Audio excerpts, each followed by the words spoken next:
कल ही मैंने आदरणीय सत्यपाल मलिक जी का बयान सुना। मैंने एक वीडियो में देखा, वो किसी चैनल को एनडीटीवी, शायद एनडीटीवी या किसी चैनल को इंटरव्यू दे रहे थे। उसमें उन्होंने कहा कि हरियाणा के मुख्यमंत्री मनोहर लाल खट्टर को इस्तीफा दे देना चाहिए और उनको माफ़ी मांगनी चाहिए।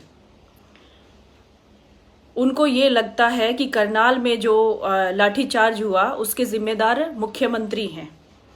एक बात तो आदरणीय गवर्नर साहब सत्यपाल मलिक जी, मैं आपको कहना चाहती हूँ और आपसे पूछना भी चाहती हूँ कि किसी भी प्रदेश का मुख्यमंत्री कानून व्यवस्था को बनाने के लिए अगर आदेश देता है कि कानून व्यवस्था खराब नहीं होनी चाहिए और उपद्रव अगर हो रहा है तो उसको कंट्रोल करना चाहिए, अगर इस तरह का वो आदेश देता है तो वो मुख्यमंत्री की क्या गलती है? अगर वही मुख्यमंत्री कानून व्यवस्था को कंट्रोल नहीं कर पाता है और स्थिति बिगड़ती है तो हमारे जैसे लोग उनको ब्लेम करते हैं कि मुख्यमंत्री में दम नहीं है, बेकार मुख्यमंत्री है, ये कार्य नहीं कर पाया। लेकिन हम हरियाणा प्रदेश के वासी होने के नाते हमें मुख्यमंत्री पे पूरा भरोसा है। उन्होंने जो कानून व्यवस्था पिछले 10 महीनों से बना के रखी है उसमें उनकी तारीफ है। उन्होंने दूसरे प्रदेश से आए हुए लोगों को आंदोलन करने के लिए जगह दी, परमिशन दी और उनको फ्री बिजली पानी भी दिया हुआ है। जो बिजली आज वो वहाँ पे एसी लगा के अपना आराम फरमा रहे हैं, आंदोलनकारी वॉशिंग मशीन लगाई हुई है, दूसरी सुविधाएं भुगत रहे हैं फ्री बिजली लेके, वो माननीय मुख्यमंत्री जी की देन है। वो रोक नहीं रहे हो इस चीज को। आपने वो तो नहीं कहा कि उन लोगों को सुविधा दी हुई है, लेकिन करनाल का जो मामला है पूरी तरह से शायद आपने समझा नहीं। अगर समझ के भी ये बयान दिया है तो ये बयान आपका मतलब मैं कहूँगी कि आप गवर्नर पद पे जिस पार्टी की वजह से बैठे हुए हैं उन कार्यकर्ताओं के प्रति आप अपनी जिम्मेदारी नहीं समझते। करनाल की घटना जो हुई, करनाल में हमारे आदरणीय प्रदेश अध्यक्ष ओम प्रकाश धनखड़ जी का रास्ता रोका गया, उनको भला बुरा कहा गया, उनको गालियां दी गई, उनके मुर्दाबाद के नारे लगाए गए। क्या ओम प्रकाश धनखड़ जी प्रदेश के अध्यक्ष हैं और कार्यकर्ताओं के प्रति उनकी जिम्मेदारी है? किस अपने संगठन की बैठक करने का उनको अधिकार है। माननीय मुख्यमंत्री जी और माननीय प्रदेश अध्यक्ष जी अगर बैठक लेने आए हैं करनाल में और उपद्रवी आते हैं, कस्सी चलाते हैं, पत्थर मारते हैं, तो क्या एसडीएम अगर ऑर्डर करता है या कोई भी अधिकारी, पुलिस प्रशासन का कोई अधिकारी उनको कंट्रोल करता है तो क्या वो गलत है? मुख्यमंत्री अगर आदेश करते हैं कि ये पत्थर मारने वाले, कस्सी चलाने वाले लोगों को कंट्रोल करो, क्या ये गलत है? प्रदेश अध्यक्ष का मान करने वाले लोगों को कंट्रोल करते तो क्या ये गलत है? हाँ, एसडीएम साहब का ऐसे कहना कि हाँ इनके सर फोड़ देना, वो उनका वक्तव्य है, उस पे वो अपना सफाई देंगे क्यों कहा उन्होंने, लेकिन उनको उपद्रवियों को कंट्रोल करने का पूरा अधिकार है। वो एक अधिकारी है, उनको आदेश मिला है या उनकी ड्यूटी है, वो जरूर करेंगे। मैं बिल्कुल उनके साथ हूँ इस मामले में। उन्होंने कंट्रोल किया, अच्छे से कंट्रोल किया। अगर वो कंट्रोल नहीं करते तो हरियाणा में खून खराबा होता, बहुत ज्यादा होता। इधर से बीजेपी के कार्यकर्ता आते और उधर से किसान, यानी कि उपद्रवी जो किसान का मुखौटा पहने हुए हैं, वो लोग आते और बहुत खून खराबा होता। ये क्या जायज है? लेकिन प्रशासन ने कंट्रोल किया और बड़े लंबे समय से कंट्रोल कर रहे हैं। बड़ी सूझबूझ के साथ मुख्यमंत्री चल रहे हैं। ऐसे सूझबूझ के साथ चलने वाले मुख्यमंत्री को आप ब्लेम कर रहे हैं और आप उनको ये कह रहे हैं कि उनको इस्तीफा दे देना चाहिए, उनको माफी मांगनी चाहिए। पहले तो माननीय गवर्नर साहब, मैं आपसे पूछना चाहती हूँ, सत्यपाल मलिक जी, हम तो आपको बिल्कुल आदर्श मानते थे, लेकिन आपने ये जो बयान दिया है ना, उसके बाद मेरा विश्वास आप पर से उठ चुका है, क्योंकि आप भी किसान हैं, मैं भी किसान हूं, मैं भी किसान की पक्षधर हूं, आप भी हैं। लेकिन मैं कानून के विरोध में नहीं हूं। कानून के विरोध में मैं अगर होती, मुझे ये कानून अच्छे लगते हैं, मुझे कानून के जरिए से किसानों को फायदा मिलेगा, मैं ये सोचती हूं और बिल्कुल मिलता है। और आप सोचते हैं कि ये गलत है, तो कानून के अगर आप विरोध में हैं तो आपको इस्तीफा दे देना चाहिए। आप क्यों सत्ता का सुख भोग रहे हैं? आप गवर्नर बने हुए हैं, आपको तुरंत इस्तीफा देना चाहिए। अगर आप वो किसान के मुखौटे पहने आंदोलनकारियों के पक्षधर हैं, तो आपको इस्तीफा दे देना चाहिए। और माननीय गवर्नर साहब, मैं आपसे कहना चाहती हूं कि अगर आप जरा भी सोचते ना कि हरियाणा के कार्यकर्ताओं के साथ कैसा व्यवहार किया जा रहा है इन आंदोलनकारियों के माध्यम से, चढ़ूनी टिकैत जैसे लोग जो राजनीतिक पार्टियों से ताल्लुक रखते हैं और किसान का मुखौटा पहन के आ गए हैं यहां पे, वो लोगों की सोची समझी राजनीति के तहत ये सारा आंदोलन है। कोई भी एक व्यक्ति मुझे सही सच्चा किसान वहां दिखा दो, सब राजनीतिक पार्टियों से ताल्लुक रखने वाले लोग हैं वहां पे। और आप उनका पक्ष रखते हैं तो आप क्यों नहीं इस्तीफा दे देते और आप उनके साथ क्यों नहीं खड़े हो जाते? 10 महीने से आंदोलन चल रहा है, आप माननीय मुख्यमंत्री साहब से इस्तीफा मांग रहे हैं, आप अपना इस्तीफा दे पहले। अगर आपको इतना ही हित प्यारा इन आंदोलनकारियों का तो आप पहले अपना इस्तीफा दें। क्यों नहीं देते आप इस्तीफा? मुख्यमंत्री जी ने आदेश दिया कि कानून व्यवस्था को दुरुस्त रखना है, कोई भी गलत चीजें यहां नहीं होनी चाहिए और नेशनल हाईवे जाम नहीं होना चाहिए, जो कि सुप्रीम कोर्ट का आदेश है। उसमें क्या गलत कहा उन्होंने? इसका मतलब तो ये तो मुख्यमंत्री है, आप तो उनसे भी ऊपर हैं गवर्नर। अगर आपके प्रदेश में राष्ट्रपति शासन लागू हो जाता है और आपको कंट्रोल करने के लिए बोला जाता है और आपके प्रदेश में आंदोलन हो रहा होता है, तो आप क्या आदेश करेंगे? आप एसडीएम, डीजी, एसपी, उनको क्या आदेश करेंगे? छोड़ दो इनको खुला, कस्सियों से काट दो। आपके प्रदेश में तो खून खराबा हो जाएगा, मारकाट मच जाएगी, जो 1947 में हुआ था, देश आजाद हुआ था। आप तो खून खराबे के पक्षधर हैं, आप तो चाहते हैं खून खराबा हो, मारकाट बचे। क्या आप राजनीतिक फायदा लेना चाहते हैं? मुख्यमंत्री बड़ी ईमानदारी से अपना काम कर रहे हैं, आंदोलनकारियों का पक्ष भी रखते हैं। वो उनकी हर बात में यही दिखता है, कभी कुछ नहीं बोला आंदोलनकारियों को, बोलते नहीं, उनका हेलीकॉप्टर नहीं उतरने दिया गया। हमारे प्रदेश अध्यक्ष का रोज रास्ता रोकते हैं, उनको काले झंडे दिखाते हैं। चलिए बाकी बातें छोड़ दीजिए, आप बीजेपी से ताल्लुक रखते हैं, आप गवर्नर हैं लेकिन बीजेपी के कार्यकर्ता भी हैं आप।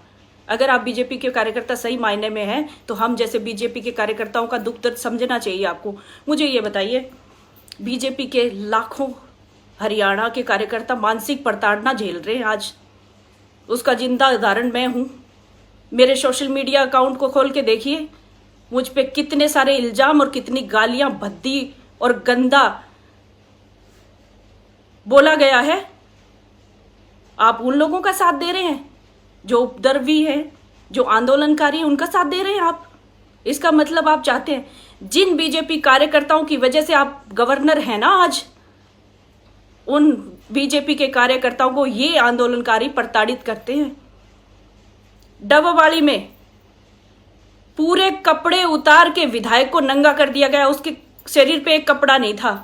क्या उसको मानसिक प्रताड़ना नहीं झेलनी पड़ रही?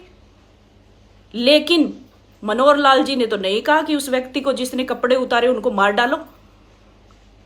परिजात चौक हिसार पे मेरी गाड़ी को टक्कर मारी गई, मेरा परिवार उस गाड़ी में बैठा, मैं थी, मैं मर जाती, वहां पे मुझे चोट पहुंचती, लेकिन फिर भी मैंने तो कंप्लेंट नहीं की आंदोलनकारियों के खिलाफ, सिर्फ मैंने सोशल मीडिया पे आके कहा। मेरी बैठक चल रही थी सुंडावास में मंडल की, मेरे मंडल अध्यक्ष को चोट लगी, मंडल महामंत्री को चोट लगी, हमने कंप्लेंट तक नहीं की। मेरी महिला कार्यकर्ता, उसको कहा 4 लड़कों ने शराब पिए हुए थे जो किसान आंदोलन का हिस्सा बता रहे थे अपने आप को, उसको कहा कि इस लड़की के बाल पकड़ के घसीटो, ये दोबारा बैठक में नहीं आएगी, बीजेपी को बैठक नहीं करने देंगे। हम स्वतंत्र भारत में रहते हैं, हमारा लोकतांत्रिक देश है, हमारा संविधान हमें आज़ादी देता है हर कार्यक्रम, हर बैठक करने की। जब उनको आंदोलन करने के लिए हम नहीं रोक रहे तो वो लोग हमें कैसे लाठी और डंडों से पीट सकते हैं? अभी कल एक वीडियो देखा, उसमें क्या नाम बता रहे उस व्यक्ति का, फेसबुक पे एक वीडियो आया है और जिसमें उसको बेरहमी से पीटा जा रहा है। कह रहे बीजेपी का कार्यकर्ता है, छोड़ो मत इसको। बीजेपी नेता नरपत राणा को शहजादपुर के किसानों ने पीटा। क्यों पीटा? बीजेपी नेता को क्यों पीटा भाई? मुझे इन बातों का जवाब दे दीजिए। बीजेपी के कार्यकर्ताओं को क्यों पीटा जा रहा है, बीजेपी के कार्यकर्ताओं के कपड़े क्यों उतारे जा रहे हैं, हमें बार बार धमकियां मिल रही है, हमें बार बार धमकियां मिल रही हैं, तेरे कपड़े उतार देंगे, तुझे नंगा कर देंगे। एक औरत को ऐसी बात कहना, लेकिन फिर भी मैं नहीं डरती। सत्यपाल मलिक जी, जिस कौम से आप आते हैं उसी कौम से मैं आती हूं। मैं भारतीय जनता पार्टी में जरूर काम करती हूं, लेकिन खून उसी कौम का हूं। जवाब जिस तरह से आप देते हैं उसे मुझे भी आता है देना। लेकिन आप गद्दारी कर रहे हैं अपनी पार्टी के प्रति। उन कार्यकर्ताओं का समर्पण देखिए, फिर भी वो झंडा उठा के खड़े हैं। ये बीजेपी कार्यकर्ता झंडा उठा के खड़ा है, तभी आप गवर्नर की कुर्सी पे बैठे हैं और उसी के साथ गद्दारी कर रहे हैं आप। उन्हीं के मुख्यमंत्री को कहते हैं आप, जो लॉ एंड ऑर्डर की धज्जियां उड़ाने वाले लोगों को कह रहे हैं कि ये कानून व्यवस्था बनाओ, इन लोगों को कानून की धज्जियां मत उड़ाने दो। वो सिर्फ इतना ही तो कह रहे हैं, उनको कह रहे हैं इस्तीफा दे दो। ये बिल्कुल सत्यपाल मलिक जी, आपकी बात गलत है। या तो आप अपनी बात वापस लें या फिर आप इस्तीफा दें। मुझे लगता है आप गवर्नर पद आपका जाने के बाद मुझे लगता है आप बहुत बड़ी राजनीति करने वाले हो। मुझे इससे ये अंदेशा हो रहा है। सच में मैं बहुत दुखी हूं इस चीज से। कम से कम आप तो सपोर्ट करते कि अच्छा किया कानून व्यवस्था बनाने के लिए। आप एसडीएम को कहते कि एसडीएम के शब्द गलत थे, आप ये बात कह सकते। हम भी कहते एसडीएम के शब्द गलत थे। मैं शायद नहीं कहती हूँ क्योंकि मुझे इतनी समझ नहीं है आप जितनी। आप हमारे सीनियर हैं, आप संगठन को बहुत अच्छे से जानते हैं, आप में बहुत अच्छी समझ है। मैं बहुत छोटी हूँ आपसे, मुझे भी बात कहने का शायद तरीका ना हो, मैं शब्दों का चयन शायद ठीक ना करती हूँ। एसडीएम के शब्दों का चयन भी ठीक नहीं था, लेकिन मैं उसका पक्ष ले रही हूँ एसडीएम का। उसने अपनी कानून व्यवस्था को बनाने के लिए सारा काम किया। शब्दों का चयन शायद गलत था, लेकिन उसने जो काम किया वो ठीक किया।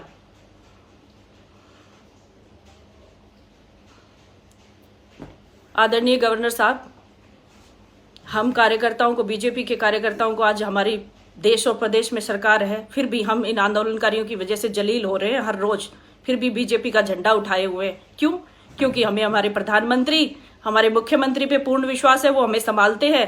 हमारे माननीय प्रदेश अध्यक्ष पे हमें पूर्ण विश्वास है, वो हमें संभालते हैं।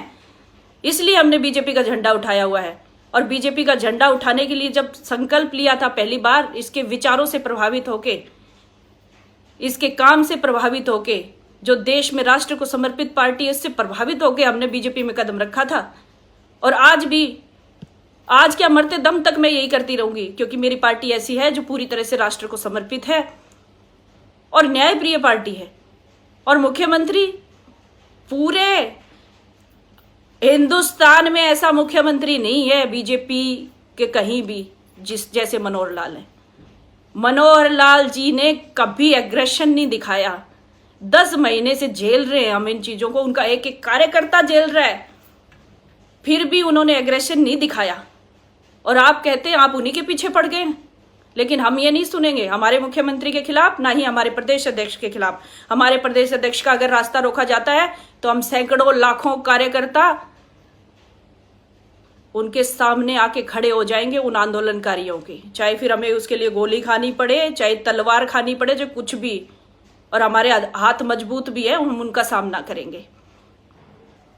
बस यही कहना चाहती थी कि आप अपने शब्द वापस लीजिए। हमारे माननीय मुख्यमंत्री जी और हमारे प्रदेश अध्यक्ष जी के मान सम्मान में अगर कोई भी ऐसी हरकत करता है तो हम उसका मुंह तोड़ जवाब भी देंगे और उनका सामना भी करेंगे। हम पहले किसी को छेड़ते नहीं है और बाद में हम छोड़ते नहीं है। सत्यपाल मलिक जी, हमारी मुख्यमंत्री जो है